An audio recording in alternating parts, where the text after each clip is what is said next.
Hi, everybody. This week I announced a series of concrete steps we should take to protect our children and our communities from gun violence. These proposals grew out of meetings Vice President Biden and his task force held over the last month with more than 200 different groups, from parents and teachers to law enforcement and sportsmen to religious leaders and mental health professionals. And in the weeks ahead, I'll do everything in my power to make them a reality.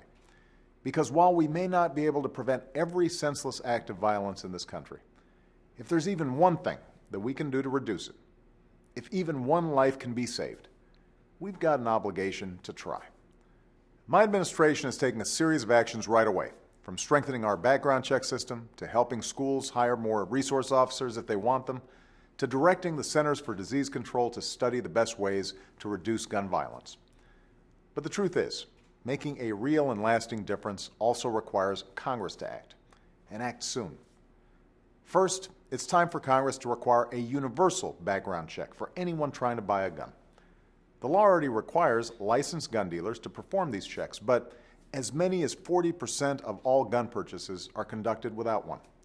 That's not safe, it's not smart, and it's not fair to responsible gun buyers or sellers. An overwhelming majority of Americans agree that anyone trying to buy a gun should at least have to prove that they're not a felon or somebody legally prohibited from owning one. That's just common sense.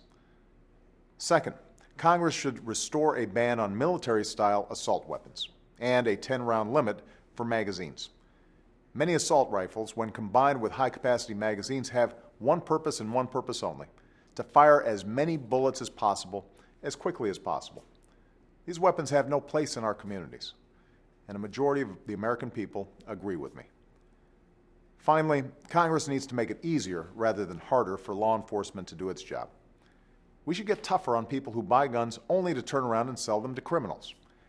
And at a time when many communities have been forced to make cuts to their police force, we should put more cops back on the job and back on the street.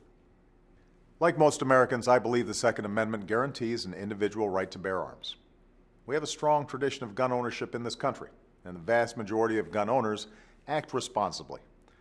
But I also believe most gun owners agree that we can respect the Second Amendment while keeping an irresponsible, law-breaking few from causing harm on a massive scale. That's what these reforms are designed to do. None of this will be easy. Already we're seeing pundits and politicians and special interest lobbyists calling any attempt at common sense reform an all-out assault on liberty. Not because that's true, but because that's how they get higher ratings or make more money. And behind the scenes, they're doing everything they can to protect the status quo. But this time, it can't be up to them. It's got to be up to you. If, like me, you want this time to be different, then I need your help to make it different. Ask your member of Congress if they support universal background checks and renewing a ban on military-style assault weapons and high-capacity magazines. And if the answer is no, ask them why not. Ask them why an A grade from the gun lobby is more important than keeping kids safe in a first-grade classroom. Since the tragedy in Newtown, I've gotten letters from all over the country, including many from our young people. One of them was from 8-year-old Rachel, who lives in Brooklyn, New York. She wrote, "Please do something so that bad people cannot get guns to kill other people. Children should be safe, especially in school." Rachel's counting on us. Let's get this done for her and all the other children in this country, and let's make sure this country is a safer place for all children to learn and to grow. Thanks, and have a great weekend.